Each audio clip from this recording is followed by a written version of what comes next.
নমস্কার, আমার হেসেলের গল্পতে আপনাদের সবাইকে স্বাগত। আজ আমি করব কাঁচকলার কোপ্তাকারি।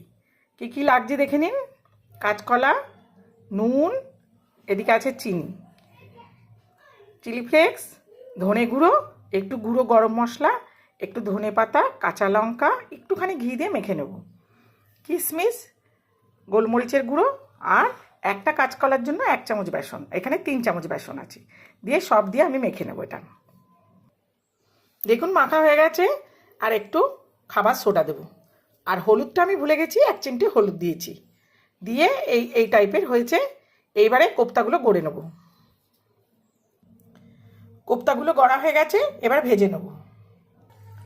সর্ষের তেলে আমি ভেজে নেব, লাল করে ভেজে নেব। মশলাটা এবার করে নেব।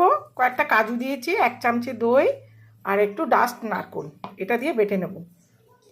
আর এদিকে থাকছে আদা, জিরে, ধনে, লঙ্কা আর গোলমরিচ বাটা। কোপ্তাগুলো ভাজা হয়ে গেছে। তেলে এবার গোটা গরম মশলা, তেজপাতা আর একটা শুকনো লঙ্কা ফোড়ন দিয়ে দেবো। এবার আদা, জিরে, ধনে, গোলমরিচ, লঙ্কা দিয়ে দিলাম, হলুদ, নুন, চিনি, অল্প একটু কাশ্মীরি লঙ্কা না দিলেও হবে। মশলাটা কষা হয়ে গেছে, এবার দই, নারকেল আর কাজু বাটাটা দিয়ে দেবো। মশলাটা কষা হয়ে গেছে, এবার মিক্সি ধোয়া জলটা দিয়ে দেবো।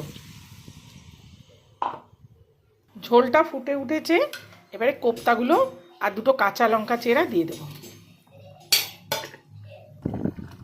হয়ে গেছে। এবার ধনে পাতা আর একটু গুঁড়ো গরম মশলা দিয়ে দেবো, একটু ঘি দিয়ে দেবো। এবার নামিয়ে নেব। আমার তৈরি হয়ে গেছে কাঁচকলার কোপ্তা মালাইকারি। আপনাদের যদি ভালো লাগে আপনারাও করে খাবেন, খুব টেস্ট হয়েছে। আমি তো খাবই, আপনারাও করে খান, আমাকে কমেন্টে জানান, তবেই তো আমি জানতে পারবো কেমন হয়েছে। আজ তাহলে আসি, আবার নতুন ভিডিওতে দেখা হবে। টাটা।